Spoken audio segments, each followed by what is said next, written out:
Hello students, स्वागत है आपका मेरे चैनल कॉमर्स गुरुजी पर। और उन सभी बच्चों को मेरा बहुत सारा वेलकम है जो क्लास 11th में आए हैं, कॉमर्स लिया है। और हम स्टार्ट करने वाले हैं आपका माइक्रो इकोनॉमिक्स, जो कि लेटेस्ट एडिशन है। आपको दिख रहा होगा as per latest CBSE syllabus 2022 से इसकी नई बुक से। और आज हम इसमें स्टार्ट करने वाले हैं इसका जो पहला चैप्टर है, जिसे आप कह सकते हो इंट्रोडक्शन टू माइक्रो इकोनॉमिक्स। और आपकी बुक में वो दिया गया है इकोनॉमिक्स एंड इकोनॉमी के नाम से। इसको स्टार्ट करने से पहले मैं आपको बता दूं कि जो बच्चे मेरे क्लास 11th के डाउट सेशन ग्रुप में ऐड होना चाहते हो, क्लासेस वगैरह लेना चाहते हो ग्रुप में या प्राइवेट, या व्हाट्सएप ग्रुप में ऐड होना चाहते हो, ये मेरा नंबर है 9690105047। इस पर व्हाट्सएप करके ऐड हो सकते हैं। डिस्क्रिप्शन में आपको मेरा इंस्टाग्राम चैनल का लिंक मिल जाएगा, इंस्टाग्राम का चैनल का, टेलीग्राम का, फेसबुक का, वहाँ जाके भी सपोर्ट दिखा सकते हैं। तो चलिए थोड़ा स्टार्ट करते हैं, देखते हैं क्या है इस चैप्टर में। तो what economics is about? Economics is that branch of knowledge in which those activities of human being are studied which they undertake to acquire scarce means, that is wealth, to satisfy their unlimited wants. Economics एक ऐसी branch है जहाँ पर जो human है, जो हम लोग हैं, वो एक्टिविटी करते हैं कि हम कैसे पैसा कमा सकते हैं, कैसे अपनी वांट को सेटिस्फाई कर सकते हैं। Dictionary meaning of the term economics refer to that science which study human activity related to wealth। जो डिक्शनरी है मीनिंग इकोनॉमिक्स की, वो ये कहती है कि इकोनॉमी हमारी क्या करती है, जो भी इंसान एक्टिविटी करता है पैसे को कमाने के लिए, वही हमारी एक इकोनॉमिक्स कहा जा रहा है। The term economics in English language has its origin in two Greek words ओकियोस एंड नेमेन। ओकोज मीन्स हाउस होल्ड और नेमेन्स मीन्स मैनेजमेंट। दोनों को अगर एक साथ जोड़ दिया जाए तो management of house hold.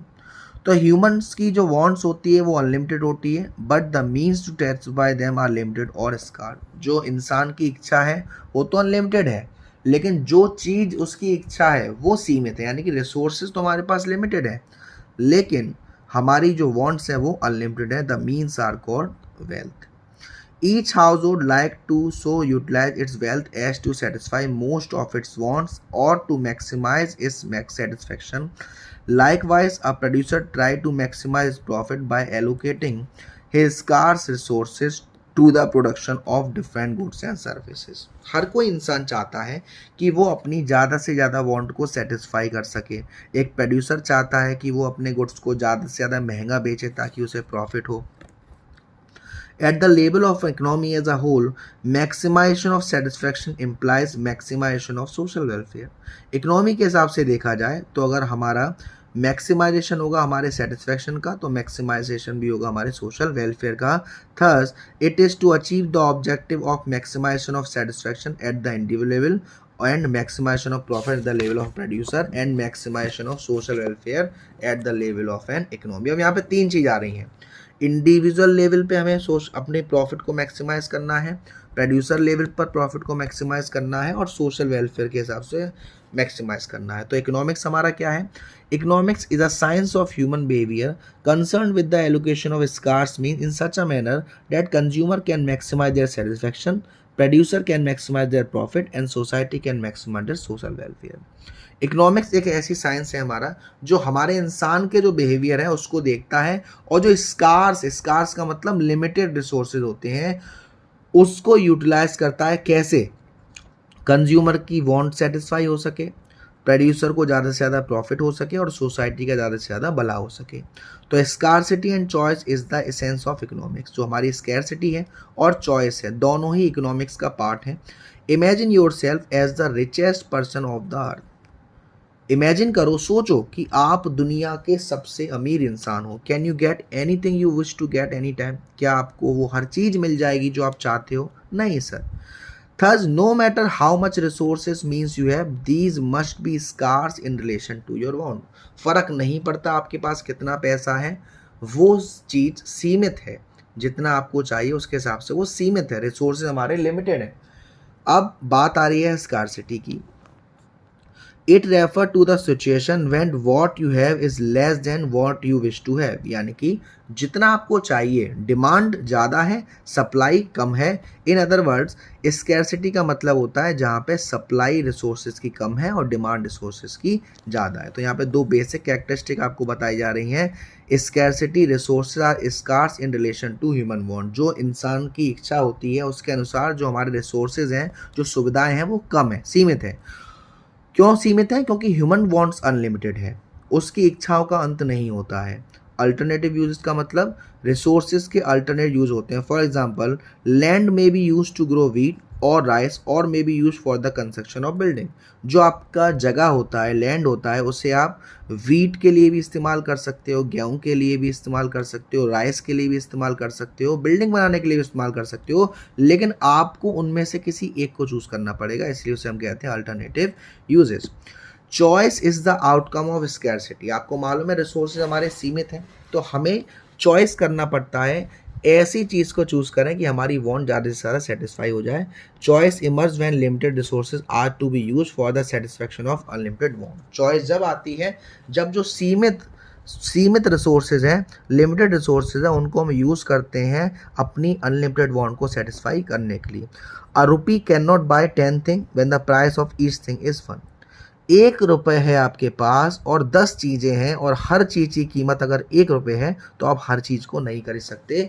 You have to choose the thing you should prefer to have. आपको उन 10 में से किसी एक चीज़ को चुनना पड़ेगा और 9 चीज़ों को छोड़ना पड़ेगा in favour of the one thing you choose to have. You have to make choice simply because you must face scarcity. आपको ये ऐसा करना पड़ा क्योंकि आप किस सिचुएशन को फेस कर रहे हैं सर? स्कैरसिटी को।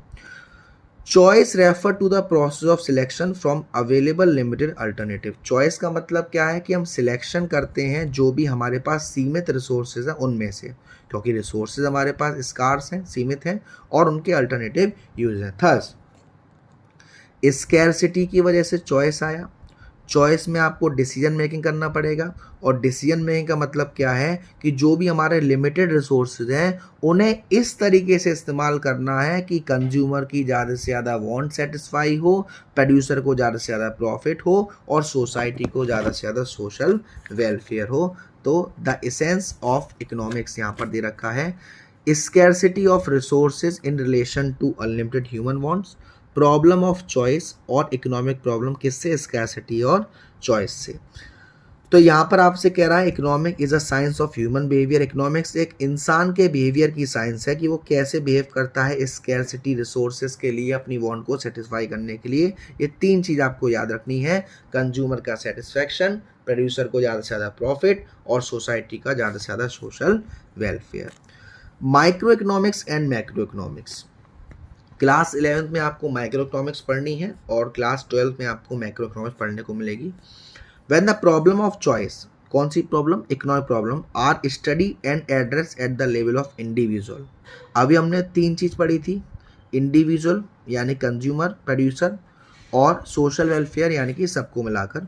तो when the problem of choice are study and address at the level of individual, it is called micro economic. जब जो आपकी प्रॉब्लम है, किसकी? इकोनॉमिक प्रॉब्लम है, और वो एक इंडिविजुअल लेवल पर देखी जा रही है, एक कंज्यूमर के हिसाब से, एक प्रोड्यूसर के हिसाब से, तो वो हमारी क्या है? Micro economics. When the problem of choice, economic problem, are study and address at the level of the country as a whole, यानी कि अलग अलग कंट्री के हिसाब से, पूरे देश के हिसाब से उस प्रॉब्लम को देखा जा रहा है, तो हमारी क्या है?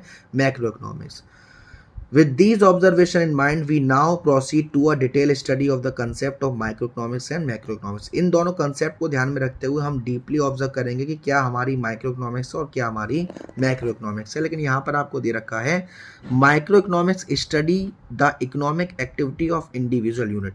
माइक्रो इकोनॉमिक्स क्या स्टडी करता है कि हमारी जो इकोनॉमिक एक्टिविटी होती है, इकोनॉमिक एक्टिविटी कौन सी होती है? वो सारी एक्टिविटी जो हम पैसे कमाने के लिए करते हैं, जैसे कि house hold, firm, industry, market, ये सारी हमारी माइक्रो इकोनॉमिक्स का हिस्सा है। वही मैक्रो इकोनॉमिक्स का मतलब क्या है? Macro economic deal with the aggregate eight the level of an economy. Aggregate का मतलब total, aggregate demand, aggregate supply, ये सारी चीज़ें। तो यहाँ पर आपको माइक्रो इकोनॉमिक्स में क्या कह रहा है? The term micro in English language has its origin in the Greek word micros which means small. जो हम इंग्लिश में कह रहे हैं माइक्रो से ग्रीक वर्ड में माइक्रोस कहते हैं, इसका मतलब होता है स्मॉल, छोटा, कुछ और मत समझना। It study economic activity of an economic unit. Economic activity किसके द्वारा? इकोनॉमिक यूनिट के द्वारा। इकोनॉमिक एक्टिविटी कौन सी एक्टिविटी होती है? वो सारी एक्टिविटी जो पैसे कमाने के लिए करी जा रही हैं। Like demand for salt by an individual household, एक हाउस होल्ड नमक की डिमांड कर रहा है। और economic activity of a small group, small group यानी कि एक ग्रुप, जैसे कि कंज्यूमर, जैसे कि producer. Like demand for salt by all the household, individual household या all the household. Microeconomics thus includes the study of demand theory, production theory, pie determination and factor pricing. ये example है micro के। वही बात करी जाए macro की, the term macros in English language has it origin the Greek word macros which means large. Is study economic activity related to economy as a whole. For example it study aggregate demand. Aggregate demand मतलब total market में हमारे 4 sector होते हैं, household sector, producer sector, government sector और rest of the world. ये चारों sector मिलके कितनी डिमांड करने वाले हैं उसको हम कहते हैं मैक्रो इकोनॉमिक्स. मैक्रो इकोनॉमिक्स किस में डील करती है? नेशनल इनकम में, टोटल एम्प्लॉयमेंट में, जनरल प्राइस लेवल में, एटसेट्रा. फिर यहाँ पर आपसे कहा जा रहा है micro economics and macro economics the difference. Both micro economics and macro economics study problem related to scarcity and choice. दोनों ही, चाहे माइक्रो इकोनॉमिक्स हो या मैक्रो इकोनॉमिक्स हो, दोनों ही स्कैरसिटी से रिलेटेड जो प्रॉब्लम है, चॉइस से रिलेटेड जो प्रॉब्लम है, उसके बारे में ध्यान रखती हैं. माइक्रो इकोनॉमिक्स के बारे में करते हैं. Micro economics study economic relationship और economic problem at the level of an individual. एक इंडिविजुअल के हिसाब से, एक इंडिविजुअल यूनिट के हिसाब से, एक इंडिविजुअल फर्म के हिसाब से, एक इंडिविजुअल हाउस होल्ड के हिसाब से माइक्रो इकोनॉमिक डील करती है. लेकिन वो जो मैक्रो इकोनॉमिक्स है वो इकोनॉमी की सारी यानी एज अ होल लेके चलती है, जो पूरे देश पे इफेक्ट कर सकती है. Micro economic is basically concern with determination of output and price for an individual firm और इंडस्ट्री. माइक्रो इकोनॉमिक्स कंसर्न करती है कि जो भी हमारा आउटपुट है, यानी जिस चीज़ को हम बेच रहे हैं, उसकी प्राइस क्या होने वाली है एक इंडिविजुअल फर्म की या इंडस्ट्री की. तो accordingly micro economic is briefly referred theory of price. Micro economics को हम कह सकते हैं theory of price.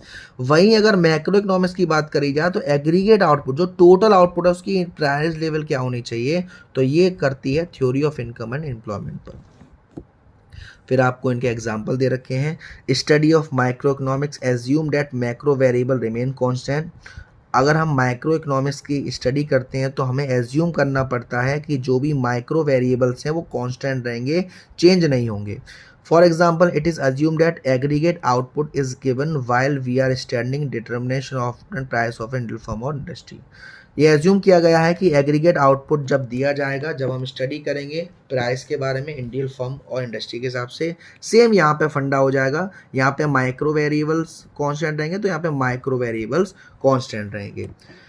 Market forces of supply and demand play a significant role in the context of microeconomic problem like the problem of product pricing और factor pricing. जो market forces है यानी market में क्या चल रहा है, मार्केट में किस चीज़ की डिमांड है, मार्केट में किस चीज़ की सप्लाई है, उनसे मैक्रो इकोनॉमिक्स इफेक्ट करता है. यहाँ पर हमारी जो गवर्नमेंट पॉलिसीज़ होती हैं, जो फिजिकल पॉलिसी होती हैं, जो मॉनेटरी पॉलिसी होती हैं, वो अपना रोल प्ले करते हैं. फिर आपको दे रखा है positive and normative economics. Positive economics का मतलब क्या होता है? Positive economics deals with economic issue और economic behaviour related to past, present और फ्यूचर. जो हमारा पॉजिटिव इकोनॉमिक्स होता है वो डील करता है इकोनॉमिक इशू से जो आपके प्रेजेंट के हैं या पास्ट के हैं या फ्यूचर के हैं. It deal with such economic situation which can be study by using fact and figures. ये उन प्रॉब्लम में डील करता है जिन सिचुएशन को फैक्ट से या फिगर से डील किया जा सकता है. On the eve of independence, poverty in India affected larger percentage of population than now. भाई जब हमारा देश आज़ाद हुआ था तो पॉवर्टी बहुत ज़्यादा थी, ठीक है ना. 22% of population in India is absolutely poor. Absolutely poor का मतलब है जो बिलो पॉवर्टी लाइन होते हैं, 22% लोग बिलो पॉवर्टी लाइन थे. If population in India continue to grow at the existing rate, the percentage of population below poverty line will exceed 22% in the year 2022. जिस हिसाब से पॉपुलेशन बढ़ रही है इंडिया की, अगर ऐसे ही बढ़ती रही तो आने वाले समय में इंडिया की जो पॉवर्टी लाइन है वो 22% से भी ज़्यादा हो जाएगी. मतलब कि पॉजिटिव स्टेटमेंट का मतलब है जहाँ पे आपको एकदम फैक्ट बताया जाए, ऐसा हुआ, ऐसा हो गया है, ऐसा आज हुआ, मतलब कि वहाँ पे हम अपने अंदाजे नहीं दे रहे, हम सजेशन नहीं दे रहे, जो एक्चुअल में हो चुका है प्रेजेंट में या पास्ट में, और ऐसा ही चलता रहा तो फ्यूचर में भी ऐसा हो सकता है, वहाँ पर हम पॉजिटिव इकोनॉमिक्स का यूज़ करते हैं। All the observation statement are element of positive economics. These observation highlight the state of poverty in the past, present and the future. यहाँ पर जो पॉवर्टी है, पास्ट में पॉवर्टी क्या सिचुएशन थी, प्रेजेंट में पॉवर्टी क्या सिचुएशन है, और फ्यूचर में क्या हो सकती है उसके बारे में बताया गया है, यानी कि what was, what is and what would B.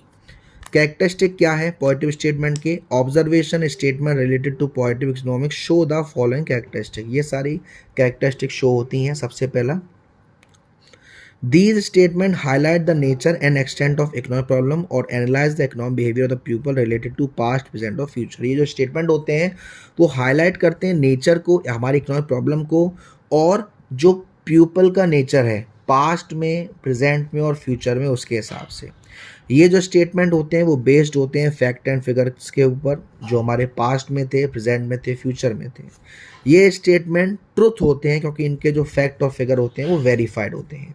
These statement do not reflect any value, judgement और ओपिनियन। यहाँ पे हम कोई भी एक डिबेट नहीं देते, कोई भी सजेशन नहीं देते, यहाँ पे जो भी बात होती है वो हमारी ट्रू होती है क्योंकि उनके जो फैक्ट्स एंड फिगर हैं वो प्रूवन होते हैं। अब नॉर्मेटिव इकोनॉमिक्स की बात की जाए, normative economics is the economics of what ought to be, यानी कि यहाँ पे हम सजेशन देते हैं, अपना ओपिनियन देते हैं कि क्या हो सकता है। Normative economics is the economic of what ought to be, it deals with the opinion of the economic, जो भी हमारे इकोनॉमिक्स हैं उनके ओपिनियन के हिसाब से रिलेटेड टू इकोनॉमिक इशूज या इकोनॉमिक प्रॉब्लम को सॉल्व किया जाता है। डिफरेंट इकोनॉमिक्स में offer different opinion on the solution to an economic problem. अलग अलग जो हमारे इकोनॉमिस्ट हैं उनके हिसाब से अलग अलग प्रॉब्लम को डील करने का तरीका अलग अलग है, वो अपना अपना ओपिनियन देते हैं, वैल्यू जजमेंट देते हैं। जैसे कि यहाँ देखा है MNREGA, Mahatma Gandhi national rural employment guarantee act will one day bring an end to the problem of unemployment in the country. यहाँ पे कहा जा रहा है कि जो मनरेगा है, मनरेगा का मतलब क्या होता है, जहाँ पे जो वे मतलब कि लेबर जो होती है उन्हें काम दिया जाता है कि भाई 100 दिन का या 200 दिन का काम तो हम आपको देंगे ही देंगे। तो कहा जा रहा है कि इस एक्ट के, अगर ये एक्ट ऐसे अच्छे से चलता रहा तो एक दिन भारत से जो बेरोजगारी है, अनएम्प्लॉयमेंट है, वो ख़त्म हो जाएगी। बेरोजगारी का मतलब जो नल्ले लोग होते हैं जिन पर जॉब नहीं होती है उन्हें बेरोजगार कहा जाता है। Again, MNREGA is just a program of financial aid to the unemployment people in rural India. MNREGA क्या है, एक फाइनेंशियल हेल्प की तरह है, किन के लिए, अनएम्प्लॉयड लोग जो रूरल इंडिया में रहते हैं, रूरल एरिया में रहते हैं। Beneficiary of MNREGA will remain as unproductive user. MNREGA uses tax payer money and should therefore be stop. MNREGA जो यूज़ करते हैं टैक्स पेयर का पैसा, जो कि रुकना चाहिए, बंद होना चाहिए। फिर आपसे कह रहा है MNREGA should not be pursue unless it ensure asset creation the economy. अगर उससे हमारे देश के लिए कोई एसेट बन रही है तभी उसको यूज़ किया जाए। तो इसकी कैरेक्टरिस्टिक क्या है, ये कि सच्चाई पर बेस्ड नहीं है, यहाँ पे हम अपना वैल्यू जजमेंट देते हैं, कंट्रोवर्सीज हैं, डिबेट्स वगैरह हैं, हमारे ओपिनियन है, वो सारी चीज़ देते हैं। भाई ये क्या रिफ्लेक्ट करता है, व्हाट ऑट टू बी, क्या इकोनॉमिक प्रॉब्लम का एक क्या सही सॉल्यूशन हो सकता है उसके बारे में यहाँ देखा जा सकता है। तो यहाँ पे दोनों के बारे में एक डिफरेंस आ गया जो अभी आपने पूछे पढ़ा था, है ना। What is an economy sir? People perform different economic activity to earn their living. Teachers go to school, doctors go to hospital, farmers go to their field and industrialists go to their industry. Economy क्या है, जो लोग होते हैं वो अलग अलग economic activity कर रहे हैं पैसे कमाने के लिए। जैसे टीचर स्कूल जा रहा है, डॉक्टर हॉस्पिटल जा रहा है, फार्मर्स जा रहे हैं फील्ड पर, इंडस्ट्रियलिस्ट जा रहे हैं इंडस्ट्री में। The nature and the level of economic activity perform by the people of an area would reveal a system by which people of that area earn living. लोग क्या क्या एक्टिविटी करके कैसे कैसे पैसे कमा रहे हैं, इसी को हम कहते हैं इकोनॉमी। इस पूरे सिस्टम को हम क्या कहते हैं, economy. Economy is a system by which people of an area earn their living. अब जो एरिया के लोग हैं वो कैसे पैसा कमा रहे हैं, उसी को हम इकोनॉमी कहते हैं। Simple economy, an individual himself is not capable of producing all goods and services which he needs for the satisfaction of want। एक इंसान एक इंडिविजुअल वो सारी चीज़ अपने आप नहीं बना सकता जो उसे अपनी इच्छा की पूर्ति करने के लिए चाहिए. He depends upon others. If you are a teacher, student depend upon you for their education. हम हमें जो चाहिए वो हम कभी कभी दूसरों पर डिपेंड होते हैं. अगर आप टीचर हो तो आप स्टूडेंट्स पर डिपेंड हो क्योंकि उन्हें एजुकेशन आपको देनी है. On the other hand, depend upon a baker for their bread, tailor for stitching your cloth, maid servant for domestic care. हम किसी ना किसी पर डिपेंड हैं. Thus mutual independence is the essence of economic activity. जो हमारी economic activity है उसका एक मेन पार्ट है ये इंटर डिपेंडेंसी. अब इंटरडिपेंडेंसी क्या होता है? एक्सचेंज होता है. एक्सचेंज का मतलब पैसे का. Accordingly we can say that mutual interdependence and exchange are the core element of an economy. तो जो हमारा म्यूचुअल इंटरडिपेंडेंस है वो एक मेन एलिमेंट है इसका. तो a simple economy is the one in which the degree of interdependence and exchange is of a moderate degree. Moderate degree का मतलब ज़्यादा होती है यहाँ पर.